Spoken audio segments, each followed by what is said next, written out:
नमस्ते सदावत्सले मातृभूमि। हम लोग बात करने जा रहे हैं आम आदमी पार्टी के नए निर्णय को लेकर।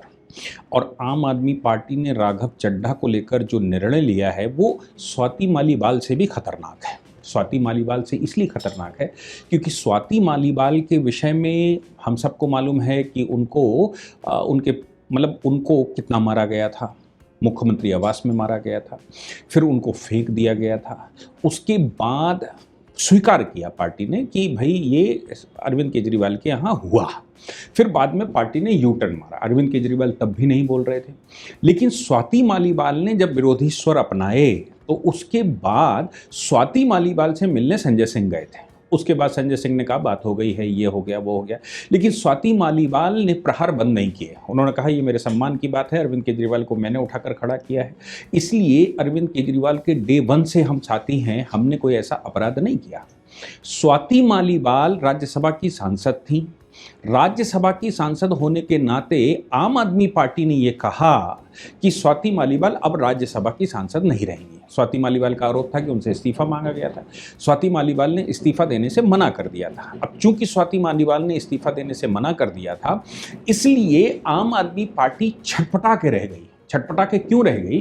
क्योंकि आम आदमी पार्टी लगातार ये कह रही थी कि स्वाति मालीवाल कॉम्प्रोमाइज कर गई हैं बीजेपी के पक्ष में। एक आम आरोप यही है उनकी पूरी पार्टी का आम आरोप यही है कि वो आम आदमी पार्टी से हटकर बीजेपी के पक्ष में कॉम्प्रोमाइज कर गई थी, ऐसा आरोप लगाया गया था। स्वाति मालीवाल का विषय ये था कि उनसे राज्यसभा मांगी जा रही थी, उन्होंने राज्यसभा दी नहीं, लेकिन उनको हटा नहीं सकती। अब सवाल ये पैदा होता है कि वो हटा क्यों नहीं सकती थी? हटा इसलिए नहीं सकती क्योंकि राज्यसभा की एक खास बात है। मैं पहले राज्यसभा का इतिहास आपको बताऊंगा। राज्यसभा एक्चुअली उस समय प्रिंसली स्टेट्स के लिए हाउस बनाया गया था। दो हाउस बनाए गए थे। एक हाउस लोकसभा बनाया था जो ब्रिटिश इंडिया के लिए था, और दूसरा राज्यसभा बनाया गया था जो कि प्रिंसली स्टेट्स के लिए था, क्योंकि उस समय जो राज्य हुआ करते थे ब्रिटिश इंडिया के अंदर उनको राज्य नहीं कहा जाता था, उनको प्रोविंस कहा जाता था या प्रांत कहा जाता था। और जो राज्य स्टेट शब्द इस्तेमाल होता था वो प्रिंसली स्टेट्स के लिए इस्तेमाल होता था। तो चूंकि दो तरह की शासन व्यवस्था भारत में थी, इसलिए दो सदन बनाए जाएंगे और दोनों सदनों से कानून पास होगा तभी भारत पैन इंडिया वो लागू होगा, ऐसा तय हुआ था। तो राज्यसभा उसमें 1956 तक प्रिंसली स्टेट्स के लिए रही। फिर बाद में राज्यसभा में प्रोविंसेस के सदस्य भी आने लगे। 1956 में रीऑर्गेनाइज कर दिया गया और सबको राज्य कह दिया गया, प्रोविंस को भी राज्य कहा गया। और अब भारत यूनाइट होकर एक हो गया। आर्टिकल 238 खत्म कर दिया गया था जो पार्ट बी स्टेट्स के लिए था। अब पार्ट बी स्टेट नाम का कोई स्टेट नहीं था, तो फिर राज्य अपने रिप्रेजेंटेटिव वहां पर भेजेंगे, ऐसा कानून था, यानी कि प्रिंसली स्टेट भेजेंगे। पूरे राज्य की जो वहां विधानसभा होगी वो विधानसभा तय करेगी कि उनका रिप्रेजेंटेशन कौन करेगा। कोई पॉलिटिकल पार्टी तय नहीं करेगी। वो अलग बात है कि पॉलिटिकल पार्टी अपने कैंडिडेट उतारती है अपनी संख्या के आधार पर, लेकिन जब चुन जाता है तो पूरे राज्य का रिप्रेजेंटेशन कहा जाता है। इसलिए स्वाति मालीवाल अगर रिप्रेजेंटेशन कर रही थी दिल्ली का, तो स्वाति मालीवाल दिल्ली की रिप्रेजेंटेटिव हैं, ना कि अरविंद केजरीवाल की पार्टी आम आदमी पार्टी की रिप्रेजेंटेशन। इसलिए वो हटा नहीं सकते। लोकसभा से तो एंटी कानून लागू हो जाता है, एंटी डिफेक्शन लॉ लागू हो जाता है, लेकिन राज्यसभा पर लागू नहीं होता। इसलिए स्वाति मालीवाल का कुछ वो बिगाड़ तो नहीं पाए, लेकिन स्वाति मालीवाल के बोलने पर रिस्ट्रिक्शन नहीं लगाया गया था। स्वाति मालीवाल लगातार बोलती रही, हालांकि वो अरविंद केजरीवाल के खिलाफ ही बोलती रही, तो स्वाति मालीवाल के खिलाफ ये नहीं हो पाया। अब देखिए, राघव चड्ढा के लिए जब कहा जा रहा है, राघव चड्ढा के लिए ये कहा गया कि भाई उनको डिप्टी लीडर से हटा दिया जाए। संजय सिंह उनके लीडर हैं। संजय सिंह जब जेल चले गए थे चोरी कांड में, आपको मालूम ही है, टिकट ब्लैकमेलिंग और ये वो बहुत सारे कारनामे, और इन कारनामों में जो शराब घोटाला इसमें सब इन्वॉल्व थे। संजय सिंह जब जेल गए तो उस समय संजय सिंह के जेल जाते समय कौन रिप्रेजेंटेशन करेगा, तब राघव चड्ढा को डिप्टी लीडर बनाया गया था। राघव चड्ढा अच्छा बोलते रहे। पहले दिन जब उनकी स्पीच थी तो जगदीप धनखड़ साहब उस समय राज्यपाल हुआ करते थे, वाइस प्रेसिडेंट हुआ करते थे। राघव चड्ढा का जब समय खराब हो गया तो खत्म हो गया, तो राघव चड्ढा ने ये कहा कि भाई अब हमको मेरी मेडन स्पीच है सर, हमको मौका दे दीजिए। जगदीप धनखड़ साहब ने उनको भरपूर मौका दिया था कि भाई मेडन स्पीच है इनकी, आज पहला दिन है, इनको बोल लेने दीजिए। तब बोलने का अवसर दिया था, भले ही वो उस समय अरविंद केजरीवाल के पक्ष में ही सारी बातें कर रहे थे। लेकिन राघव चड्ढा के बड़े सारे प्रश्न थे। आपको याद होगा जब अरविंद केजरीवाल जेल गए थे, अरविंद केजरीवाल मतलब उस समय दिल्ली के चुनाव और पहले, तब मैं कह रहा था कि राघव चड्ढा और स्वाति मालीवाल आखिर कहाँ हैं? दोनों गायब हैं। राघव चड्ढा ने कह दिया कि आंखों का ऑपरेशन करवा रहे हैं, स्वाति मालीवाल ने कह दिया उनका कोई रिलेटिव बीमार था। उस समय यह तय हो गया था कि स्वाति मालीवाल और राघव चड्ढा दोनों के ऊपर गाज गिरेगी। स्वाति मालीवाल महिला हुआ करती थी, इसलिए स्वाति मालीवाल उनका इजी टारगेट हो गई थी कि स्वाति मालीवाल इजी टारगेट हो जाएंगी, उनको आसानी से वो हटा लेंगे। स्वाति मालीवाल को उन्होंने कर लिया, लेकिन राघव चड्ढा के मामले में उनको ये लगा था कि इतना आसान नहीं है, तो राघव चड्ढा को उस समय डिप्टी लीडर तो बना दिया, लेकिन राघव चड्ढा के मामले में अनुमति दी गई। राघव चड्ढा समोसा प्रकरण उठाने लगे, राघव चड्ढा टिकट का प्रकरण उठाने लगे, टॉयलेट के प्रकरण उठाने लगे, और राघव चड्ढा तमाम तरह की बातें राज्यसभा में करने लगे। भाई हम पंजाब का रिप्रेजेंटेशन करते हैं, हम राज्यसभा हैं, पैन इंडिया सोचते हैं, इसलिए राज्यसभा में वो बातें उठाने लगे। ये सामान्यतः राज्यसभा में जो रिप्रेजेंटेशन करता है वो इस तरह के विषय उठाता ही है। लेकिन आम आदमी पार्टी को ये अच्छा नहीं लग रहा था। उनको लगा कि ये जो है बड़ी डिसेंसी के साथ अपनी इक्विटी बढ़ा रहे हैं, जैसे स्वाति मालीवाल अपनी इक्विटी बढ़ा रही थी, ऐसा उनका आरोप था वीमेन चेयरमैन होने के नाते, और राज्यसभा सांसद होने के नाते वो अपने आप को निखार रही हैं। जबकि निखारना किसको है? सिर्फ अरविंद केजरीवाल को निखारना है। अरविंद से केजरीवाल गुरु हैं, अरविंद केजरीवाल अच्छे आदमी हैं, डबल ईमानदार हैं, कट्टर बेईमान नहीं हैं, कट्टर ईमानदार है, यही सब बोलना है। इसके अलावा कोई इशू नहीं उठाना है। ये आम आदमी पार्टी का अपना एक एजेंडा है। जो भी बोलना है वो अरविंद केजरीवाल बोलना है। जो अरविंद केजरीवाल नहीं बोलेगा वो, और अरविंद केजरीवाल के पीछे खड़ा नहीं होगा, वो आम आदमी पार्टी का नहीं हो सकता। हालांकि पहले तो इंडिया अगेंस्ट करप्शन में राघव चड्ढा और ये सब नए नए लड़के थे, सीए था राघव चड्ढा, तो ये सब लगे हुए थे। लेकिन अब तो अरविंद केजरीवाल अकेले हैं। कुमार विश्वास भी अगर बोलेंगे तो उनको भी बाहर जाना पड़ेगा, जिन्होंने अरविंद केजरीवाल को बढ़ाया। अगर इस विषय पर संजय सिंह बोलेंगे तो उनको भी बाहर जाना पड़ेगा, अगर मनीष सिसोदिया बोलेगा तो उनको भी बाहर, जो कोई भी बोलेगा, यहां तक कि अगर प्रशांत भूषण बोलेंगे तो उनको भी बाहर का रास्ता दिखेगा। सिर्फ एक चीज बोलनी है, वो है अरविंद केजरीवाल। तो उनको हटा दिया और चिट्ठी में यह लिख दिया उसके स्पीकर को, अध्यक्ष को, कि इनको समय ही नहीं देना है पार्टी के टाइम में से। पार्टी का जो टाइम फिक्स है, 1 घंटा 2 घंटा जो भी उनका फिक्स है, उसमें से राघव चड्ढा को टाइम नहीं देना है। अब इसकी एनोमलीज समझिए। बोलना तो शुरू कर दिया सबने, भगवंत मान ने बोल दिया, संजय सिंह बोल दिए, आतिशी भी निकल आई। आतिशी, हालांकि मुझे उस समय डाउट हो रहा था जब अरविंद केजरीवाल छूट कर आए थे, या वो लोअर कोर्ट ने अरविंद केजरीवाल का शराब घोटाले में क्लीन चिट दे दी थी, तो उस समय अरविंद केजरीवाल घड़ियाली आंसू रो रहे थे, मनीष सिसोदिया उनको ढांढस दे रहे थे, जबकि मनीष सिसोदिया ज़्यादा समय तक जेल में रहे।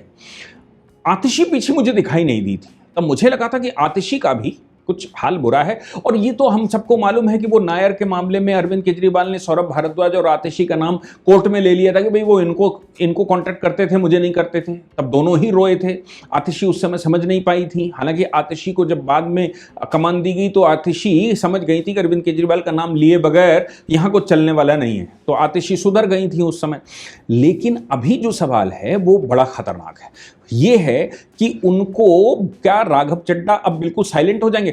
अगर राघव चड्ढा या पॉलिटिकल पार्टी के आधार पर बोलने से रोका जाता तो स्वाति मालीवाल क्यों बोल रही हैं? स्वाति मालीवाल को अवसर क्यों दिया जा रहा है? अच्छा, ये बात भी है कि चीफ इलेक्शन कमीशन के खिलाफ जब महाभियोग लाई थी ममता बनर्जी, तो आपने साइन क्यों नहीं किए? जब पूरा विपक्ष बाइकआउट करता है तो तुम बाइकआउट क्यों नहीं करते? जब तुम पंजाब से आते हो, अरविंद केजरीवाल, मतलब पार्टी का एजेंडा क्यों नहीं उठाते? पार्टी का एजेंडा मतलब अरविंद केजरीवाल का एजेंडा क्यों नहीं उठाते? मोदी जी को गाली क्यों नहीं देते? आप मोदी जी को गाली देंगे तो ही पार्टी के सही सच्चे कार्यकर्ता हैं। अगर मोदी को गाली नहीं देंगे तो आप सच्चे कार्यकर्ता पार्टी के हो ही नहीं सकते। ये आम आदमी पार्टी का स्टैंड है। राघव चड्ढा के दिमाग में ये आया था कि भाई मैं पढ़ा लिखा सीए हूं, मैं इन पॉलिटिकल पार्टियों का नहीं, मैं राज्यसभा का सांसद हूं, लोकसभा का नहीं हूं। राज्यसभा के सांसद होने के नाते देश में जो समस्याएं मेरे सामने आती हैं उनको उठाना मेरा काम है। अब इनका कहना है आम आदमी पार्टी को वो समोसा की बात उठा रहे थे, वो कैंटीन की बात उठा रहे थे, वो रेलवे टिकट की बात उठा रहे थे, वो एसी कोच की बात उठा रहे थे और तमाम तरह की बातें उठा रहे थे। इनसे कोई लेना देना नहीं, पार्टी का टाइम वो किल कर रहे थे। अब देखिए, ये लिखा गया कि इनको पार्टी का समय न दिया जाए। हालांकि राघव चड्ढा बाहर निकल कर आए और उन्होंने कहा मुझे साइलेंट किया जा सकता है, मैं हारा नहीं हूं। उन्होंने कहा भाई ये जो देश जनहित के मामले हैं इनको उठाना मेरे लिए अपराध है, क्या मैंने अपराध किया है? जैसे ही राघव चड्ढा ने ये कहा वैसे ही सब के सब दाना पानी लेकर चढ़ बैठे और ये कहा कि मोदी जी के साथ कॉम्प्रोमाइज कर गए। कॉम्प्रोमाइज करके मतलब मोदी जी को गाली क्यों नहीं दे रहे, मोदी जी पर प्रश्न क्यों खड़े कर रहे? अच्छा, एक बात राघव चड्ढा को जरूर समझ में आ गई कि आज की तारीख में ये जेनजेड जो है, जेनजी जो है, वो अगर मोदी जी को गाली देता है तो टीवी हाईलाइट तो हो जाता है, लेकिन जनता उसको पसंद नहीं करती। जनता जेनजी इस समय मोदी जी के साथ है, इसमें कोई शक नहीं। जेनजी भारत का कलंक मिटाने पर इस समय लगा हुआ है, इसमें कोई शक नहीं। जेनजी भारत को जीर्णोद्धार करने में लगा हुआ है, इसमें कोई शक नहीं। अब जेनजी आपके पक्ष में आ जाए ऐसा संभव नहीं। राघव चड्ढा भी तो यंग है, जेनजी ही कहा जा सकता है। तो जेनजी को यह बात समझ आ गई कि मोदी जी का विरोध नहीं करना है, भले ही पॉलिटिकल पार्टी का एजेंडा रखना है, लेकिन मोदी विरोध नहीं करना है। क्योंकि पॉलिसीज जिस प्रकार की मोदी सरकार लेकर आती है और जो देश में चला रहे हैं पिछले 12 साल से, वो अद्वितीय है, उसका पूरा वर्ल्ड तारीफ कर रहा है। तो राघव चड्ढा को ये बात का एहसास था, लेकिन अरविंद केजरीवाल को ये अच्छा नहीं लग रहा था, इसलिए ये सब कुछ हुआ। अब सवाल ये पैदा होता क्या राघव चड्ढा नहीं बोलेंगे? स्वाति मालीवाल तो बोल रही है, तो राघव चड्ढा नहीं बोलेंगे? अब मैं बताता हूं क्या है।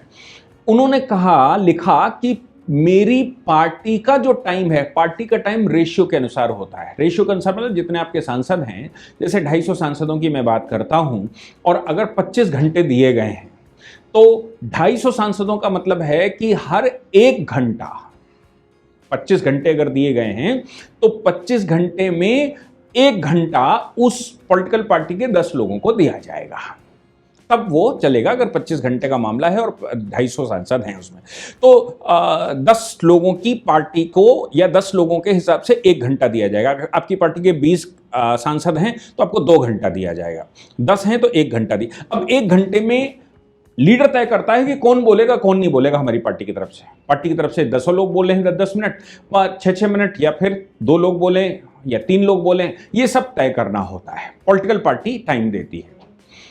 राघव चड्ढा के मामले में या स्वाति मालीवाल के मामले में आम आदमी पार्टी समय नहीं दे रही थी, वो समय तो उपराष्ट्रपति दे रहे होंगे या फिर चेयर दे रही होगी। राघव चड्ढा को बोलने से रोकना आम आदमी पार्टी के बस का नहीं है।